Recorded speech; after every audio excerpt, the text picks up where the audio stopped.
اعوذ بالله من الشیطان الرجیم بسم الله الرحمن الرحیم. د سیلۍ په وخت کې د نبی اکرم صلی الله علیه وسلم طریقه. حضرت عایشه رضی الله عنها فرمایي چې کله به ورځ سیلۍ وغیره شوه نو د نبی اکرم صلی الله علیه وسلم په مخ مبارک به د هغې اثر ښکارېده او د مخ مبارک رنګ به یې بدل شو او د ویرې له وجه به یې کله دننه تشریف یوړو کله به یې بهر تشریف راوړو او دا دعا به یې ویله: اللهم انی اسألک خیرها و خیر ما فیها و خیر ما ارسلت.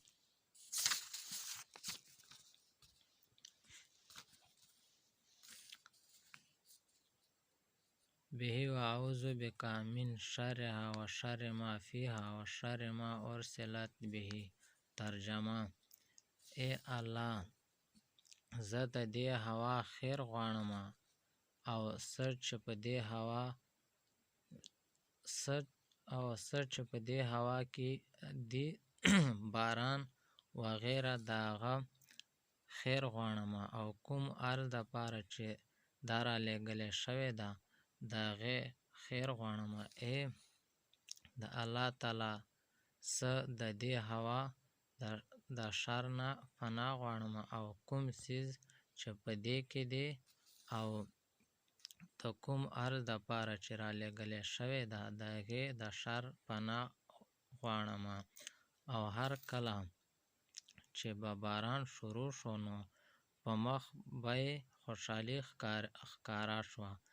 ما عرض وکړی: ای د الله رسوله صلی الله علیه وسلم، ټول خلک چې کله ورځ وویني نو خوشحاله شي چې دا باران اثرات ښکاره شو، خو تاسو باندې یو قسم پریشاني ښکارېږي. نبي علیه الصلاة والسلام ارشاد وفرمایه: ای عایشې، ما ته د دې څه تسلي ده چې په دې کې چېرته عذاب نه وي. کوم عدد هوا سره عذاب ورکړی شوی دی، هغوی به چې ورځ ولیده خوشحاله به شو چې په دې ورځ کې به زموږ د باران اوبه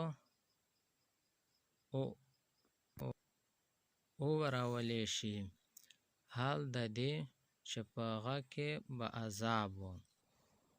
د الله جل شانه ارشاد دا دی: فلما رأوه عارضا مستقبل اودیتهم. ترجمه: هغه خلکو یعنې کوم عدد چې کله دا ورځ د خپلو ځمکو مخامخ راتلونکې ولیده نو ویې ویل: دا ورځ خو به موږه باران وروونکې ده. د الله تعالی ارشاد وشو چې نه وروونکې ده، بلکې د هغه عذاب دی چې تاسو زر غوښتلو. او نبي ته مو ویل: که ته رښتنی یې نو په موږه عذاب راوله. یو سیلۍ ده چې پکې دردناک عذاب دی. هر څیز به د خپل رب په حکم سره هلاک کړي. بس هغه خلک د هغې سیلۍ په وجه داسې تباه شو چې د مکانونو نه سوا هېڅ ښکارېدل او موږه مجرمانو ته دغه شان عذاب ورکوو. فایده: د الله تعالی نه ویره حال د هغې پاک ذات دی چې هغه سیدالاولین او آخرین کېدل. په خپله د هغه دا ارشاد نه ټولو ته معلوم ده.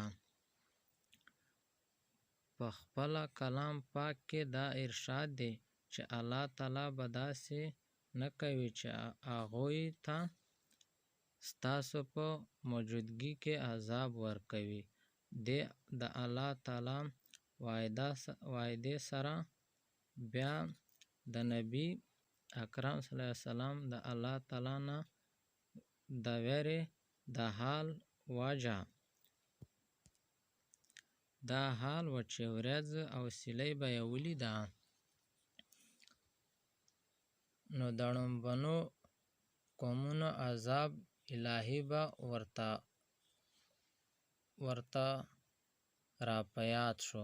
دې سره یو نظر په خپل حال باندې هم کول پکار دي چې موږ خلک هر وخت په ګناهونو کې لګیا اوسو.